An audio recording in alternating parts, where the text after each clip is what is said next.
পুষ্পিতা চট্টোপাধ্যায়ের কবিতা বাবাকে স্মরণ করলাম।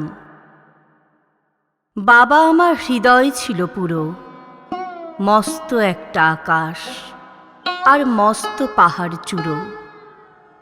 এখন শুধু ছাই উঠছে, পথের মাঝে খই। শ্মশান থেকে ফিরল সবাই, আমার বাবা কই? বাবা আমার গেছে কোথায়, কোন অজানার দেশে? স্মৃতির মেঘে বাবার কথা আসছে ভেসে ভেসে। ওই তো বাবা কানের কাছে, সাবধানী তার স্বর। থমথমে আজ সারা আকাশ, থমথমে তার ঘর। মহাযাত্রার পথে যখন রথ চলেছে ধীরে, বাবা মা দাঁড়িয়েছিল বৈতরণীর তীরে। বাবার মুখে হাসি ছিল, আমার চোখে জল। এলোমেলো হাওয়ায় ঢেউয়ে গঙ্গা ছলাচ্ছল।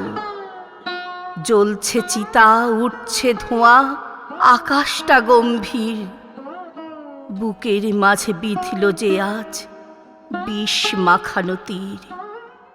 দিগন্তে আজ অন্ধকার, পথের ধুলোয় খই। শ্মশান থেকে ফিরল সবাই, আমার বাবা কই?